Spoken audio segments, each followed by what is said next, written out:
అందరికీ నమస్కారం. ఇవాళ మనతో పాటు ప్రముఖ ఆధ్యాత్మికవేత్త ఆస్ట్రోన్యూమరాలజిస్ట్ శ్రీమతి జయప్రద గారు మనతో ఉన్నారు. మేడంతో మాట్లాడదాం. మేడం నమస్తే. మేడం నమస్తే అమ్మా. శ్రీమాత్రి నమః. 2025 నూతన ఆంగ్ల సంవత్సరం, కొత్త సంవత్సరం వస్తుందంటే అందరికీ మాకు ఎలా ఉంటుందో తెలుసుకోవాలనే ఒక కోరిక అయితే ఉంటుంది. మరి 2025 వర్ష ఫలాలు ద్వాదశ రాశుల వారికి ఎలా ఉండబోతున్నాయి మేడం? తప్పకుండా. ముందు మీకు చూస్తున్న ప్రేక్షకులందరికీ నూతన సంవత్సర శుభాకాంక్షలు. సో అందరికీ బాగుండాలి, బాగుంటుంది అనుకుంటూ ముందుకు వెళ్ళాలి తప్ప మనం ఎలా ఉంటుంది అంటే ఇందులో ఏది ఉన్నదో అదే చెప్పాలి, ఉన్నదే చెప్పాలి తప్ప లేనిది చెప్పలేము. No sugar coating, nothing. అంతే, ఉండకూడదు. ఎందుకంటే అది తెలిస్తే కదా. ఇప్పుడు మన జ్యోతిష్యం అనేది ఏంటి, ఒక వెలుగు అంటే ఏంటి, మనం వెళ్ళే గమ్యంలో ఏవేవి ఉన్నాయి అనేది చెప్తూ జాగ్రత్తగా వెళ్ళాలంటే, ఒక హైవే మీద మనం డ్రైవ్ చేస్తూ ఉంటే కార్ని, సో అక్కడ మలుపు వస్తుంది, జాగ్రత్తగా ఉండండి, ఇక్కడ హారన్ ఇవ్వండి అని చెప్తూ ఆ సిగ్నల్స్ మనకు పెడుతుంటారు వాళ్ళు. సో ఎందుకు అంటే డ్రైవ్ చేసే వాళ్ళు సేఫ్గా రీచ్ అవ్వడానికి, ఆ గమ్యం వెళ్ళడానికి మనకు పెట్టే హెడ్లైన్స్ లాగా వాళ్ళు హెడ్స్ మనకు పెడుతుంటారు.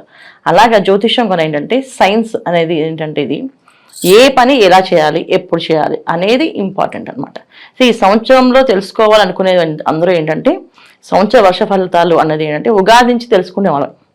సో ఉగాది నుంచి ఎందుకు తెలుసుకున్నాం అంటే చెప్పే పంచాంగ శ్రవణం ఎవరైతే చెప్తున్నారో వాళ్ళు ఒక దేవాలయంలో కూర్చొని ఒక మంత్రం శక్తితో జపము చేస్తూ వాళ్ళు ఆ నోటితో చెప్తూ ఉంటే ఎవరికైనా ఫలితాలు మంచిగా వచ్చేస్తుండేవి. సో ఇవాళ మనం ఛానల్స్లో చెప్పుకుంటున్నాం కనుక, సో అది ఆంగ్ల సంవత్సరంతో చెప్పుకుంటున్నాం, వాళ్ళు ఉగాది మన ఫలితాలు చెప్పుకుంటాం. కానీ ఇక్కడ ఏంటి, జనవరి రాగానే అందరికి ఆలోచన వచ్చేస్తుంది, ఖచ్చితంగా ఆ ఫలితాలు ఎలా ఉంటాయో తెలుసుకుందాం అనుకుంటారు.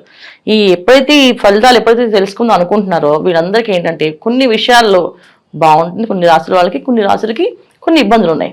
అయితే ఈ ఇబ్బందులు ఉన్న వాళ్ళు జాగ్రత్త పడ్డము, పరిహారం చేసుకోవడం, బాగున్న వాళ్ళు బాగుంది కానీ దూసుకుని వెళ్లకుండా జాగ్రత్తగా వెళ్ళడం, ఇవి చేసుకుంటూ వెళ్తే అన్ని అనుకూలంగా ఉంటుంది.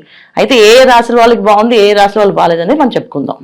మేడం 2025లో ఓవరాల్గా ముందుగా మనం మేషరాశి గురించి చూద్దాం. మరి మేషరాశి వారికి ఓవరాల్గా సంవత్సరం అంతా ఎలాంటి ఫలితాలు ఉండబోతున్నాయి, ఎలాంటి రెమెడీస్ చేసుకుంటే బాగుంటుందంటారు? తప్పకుండా మేషరాశి వాళ్ళకి ఈ సంవత్సరం అనేది చాలా బాగుంటుంది అనుకోవాలి. ఎందుకంటే జ్యోతిష్య ప్రకారంగా చూసుకుంటే కాస్తంత ఇబ్బందులు ఉన్నాయి వీళ్ళకి. ఎందుకంటే శని భగవానుడు లాభస్థానంలో ఉండి యోగిస్తున్న, వ్యయస్థానంలో రాహు ఉన్నాడు.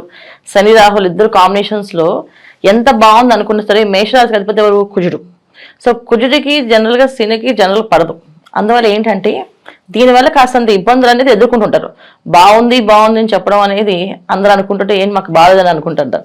సో బాగుండడం అంటే ఏంటి అంటే క్రమశిక్షణ, ఒక పద్ధతి, జీవితంలో ఒక రావాల్సిన ఏదైతే ఇబ్బందులు ఒడిదుడుకున్నాయో అవి కాస్త చవి చూడడం అనేది కొంచెం జరుగుతూ ఉంటుంది.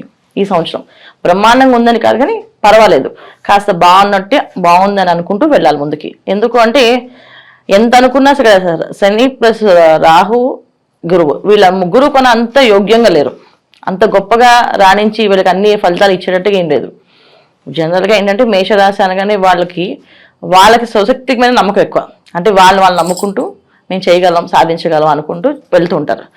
ఆ నమ్మకం ఎందుకంటే ఆ రాశాధిపతి ఎవరు, కుజుడు. సో ఆయన ఎక్కడ కొనా ఏ విషయంలో కూడా తగ్గరు అనమాట. ఖచ్చితంగా చేయాలి, చేసుకోగలము, మా వల్ల అవుతుంది, బ్రహ్మాండంగా అవుతుంది అనుకుంటూ వెళ్ళడం అనేది వీళ్ళకి బాగా ఉండదు. అయితే ఏంటంటే ఎంత అనుకున్నా సరే ఒకసారి దెబ్బ తగులుతుంది కదా, ఆ దెబ్బ అనేది ఒక్కొక్కసారి రాహు వల్ల, శని భగవానుడు వల్ల, గురువు వల్ల కాస్త ఇబ్బందులు ఉంటాయి వీళ్ళకి. కష్టాలు లేవని కాదు, కష్టాలు కాస్త ఉంటాయి. అయితే ఏంటంటే ఆ కష్టాన్ని అధిగమించడానికి వీళ్ళకున్న స్వయం శక్తి, ఏదైతే ఆలోచన శక్తి ఉందో అది మేము చేయగలం, సాధించగలం, ఆ మొండితనం ఉందో, మొండి ధైర్యం ఉందో, ఆ ధైర్యంతో ముందుకు వెళ్తూ ఉంటే ఈ మేషరాశి వాళ్ళకి అన్ని అనుకూలంగా మారుతుంది. అయితే ఏంటంటే మే వరకు కాస్తంత ఇబ్బందులు కనిపిస్తున్నాయి, మే తర్వాత కాస్త బలంగా బాగుంది.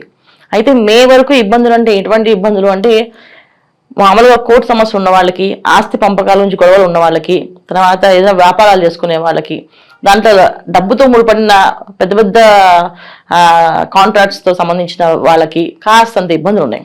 వాళ్ళకి కాస్త మే వరకు కాస్తంత ఇబ్బంది ఉంది. ఆ తర్వాత నుంచి కొంచెం బాగుంటుంది.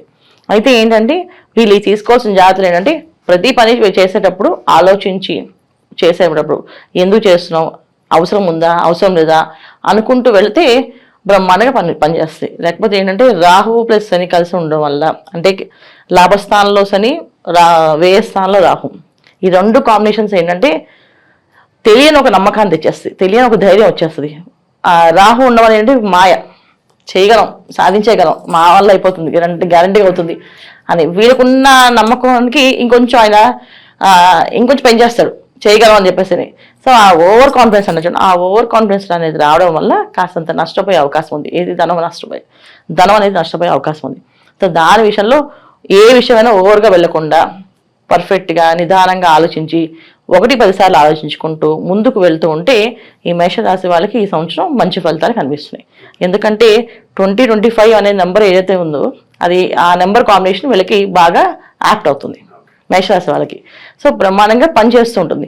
అయితే ఏంటంటే కాస్త ధనం విషయంలో కాస్తంత స్లోగా వస్తుంది. ధనం అంటే చాలా మంది ఇప్పుడు దాకా వ్యాపారం బ్రహ్మాండం సాగే వాళ్ళకి కూడా వ్యాపారం తగ్గచ్చు, వ్యాపారమే జరగని వాళ్ళకి వ్యాపారం పెరగచ్చు కూడా.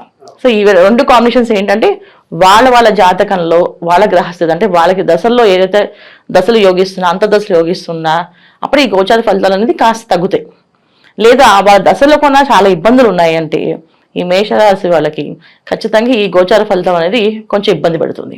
అది చాలా బాగా ఇబ్బంది పడుతుంది. ముఖ్యంగా వీళ్ళు చేసుకోవాల్సిన పరిహారం ఏంటంటే ఆహార నియమాలు జాగ్రత్తగా పాటించడం. మేషరాశి వాళ్ళు ఆహార విషయంలో ఇంట్లోని వండుకొని తినడం కానీ ఇంట్లో ఆహారం తీసుకోవడం కానీ మంచిది బయట ఆహారం కన్నా. సో అనారోగ్య సమస్య అనేది వస్తే చాలా ఇబ్బంది పడే అవకాశం ఎక్కువగా ఉంది. ఎందుకంటే వీళ్ళకి ఎలా చూసుకున్నప్పటికీ కూడా ఇక్కడ శని రాహువులు ప్లస్ గురువు వీళ్ళందరూ కూడా కాస్తంత మిశ్రమ ఫలితాలు ఇస్తున్నారు, బాగా లాభదాయమైన ఫలితాలు ఇవ్వట్లేదు. ఎప్పుడైతే దీర్ఘాయు గ్రహం అంటే దీర్ఘకాల గ్రహాలు అంటే పెద్ద పెద్ద గ్రహాలు కనుక ఇవి ఏదైనా ప్రాబ్లం వస్తే అది అన్ని రోజులు ప్రాబ్లం ఉంటుంది. ఇప్పుడు గురువు వల్ల ఏదైనా ప్రాబ్లం వచ్చింది, అది షుగర్ లాంటివి వచ్చాయి అనుకోండి, ఇంకా షుగర్కి పోదుగా, లైఫ్ లాంగ్ అది కంటిన్యూ అవుతుంది. ఒక బీపీ లాంటివి వచ్చాయి అనుకోండి, లైఫ్ లాంగ్ కంటిన్యూ అవుతుంది. సో ఇలాంటి విషయాలు ఏంటంటే ఏదైనా సమస్య ఆరోగ్య సమస్య అనేది వచ్చింది అంటే అది పోదు. అంటే ఈ గ్రహస్థితి ఉన్నప్పుడు రాకూడదు, వచ్చినప్పుడు ఖచ్చితంగా అది దీర్ఘకాలం ఉంటుంది. ఆహార విషయం కొంచెం జాగ్రత్తగా ఉండి ఇంటి పట్టున ఆహారం తీసుకోవడం, ఇంట్లో వండుకోవడం చాలా శ్రేష్టమైంది వీళ్ళకి.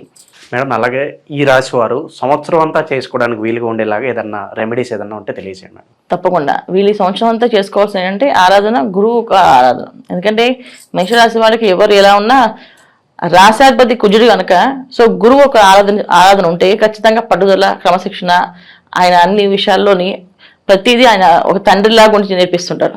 అందుకని ఎక్కువ గురుగ్రహాన్ని ఆరాధించాలి. అంటే ఏంటంటే దత్తాత్రేయ స్వామిని ఎక్కువ పూజ చేసుకోవడం, ఇంట్లో దత్త చరిత్ర చదవడము, ఇంట్లో దత్తాత్రేయ పారాయణ చేయించడము, దత్త భజన చేసుకోవడము, ఇలా చేసుకుంటూ వెళుతూ బాగా ఇబ్బందులు ఉన్నాయి ఇంట్లో అంటే దత్తాత్రేయ స్వామి హోమం చేస్తారు. అలా హోమం చేయించుకోవాలి. అలా హోమం చేయించుకుంటే బ్రహ్మాండంగా ఈ సంవత్సరం అంతా వీళ్ళకి మంచి ఫలితాలే కనిపిస్తున్నాయి. 2025లో మేషరాశి వారికి ఎలాంటి ఫలితాలు ఉంటాయి, అలాగే మీరు చేసుకోవాల్సిన పరిహారాలు తెలియజేసినందుకు ధన్యవాదాలు. నమస్తే అమ్మా. శ్రీమాత్రే నమః.